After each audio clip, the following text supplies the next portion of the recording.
নির্বাচন কমিশনের মার্কায় মূলা, বেগুন, খাট, থালাবাটি এগুলো থাকতে পারে না।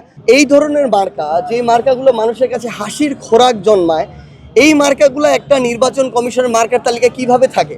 এটা তো তাদেরও রুচিবোধের একটা প্রকাশ। সো তাদের এই জায়গাটা তাদের নিজেদের ঠিক করা উচিত। আমাদের কেন বলে দিতে হবে যে একটা নির্বাচন কমিশনের মার্কায় মূলা, বেগুন, খাট, থালাবাটি এগুলো থাকতে পারে না? মানে দেশে কি মার্কার অভাব পড়ছে? সো এটা তাদের রুচিবোধের একটা প্রকাশ পায় এই জায়গায়। আমরা আশা করছি তারা এটা সংশোধন করবে। দ্বিতীয়ত আমরা স্পষ্ট করে বলি, যেহেতু আইনগতভাবে আমাদের এনসিপির শাপলা প্রতীক পেতে কোনো ধরনের বাধা নেই এবং তারা এখন পর্যন্ত আইনগত কোনো বাধা দেখাতে পারে নাই, আমরা শাপলা প্রতীক ছাড়া অন্য কোনো কিছু ভাবছি না। আমরা সর্বশেষ সাদা শাপলা, লাল শাপলা তাদের অপশন দিয়েছিলাম। বাংলাদেশের প্রথম ইমিউনিটি বুস্টার সমৃদ্ধ ফ্যান্টাস্টিক হ্যাপি এনার্জি বিস্কিট। যদি একান্তই তাদের শাপলার সাথে কিছু অ্যাড করতে হয়, এইটুকু করে তারা দিতে পারে, আমাদের দ্বিমত থাকবে না। কিন্তু আমরা স্পষ্ট করে বলি, এর বাইরে এনসিপির যেহেতু এই প্রতীক পেতে কোনো আইনগত বাধা নেই, এর বাইরে আমরা কোনো অপশন চিন্তা করছি না।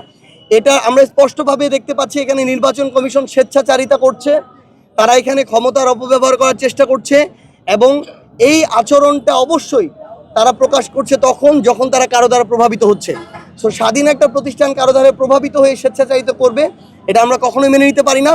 এটার জন্য যদি আমাদের রাজনৈতিকভাবে মোকাবেলা করতে হয়, অন্য কোনোভাবে মোকাবেলা করতে হয়, আমরা আমাদের জায়গা থেকে সেটা মার্কা নিয়েই এনসিপি আগামী নির্বাচনে অংশগ্রহণ করবে।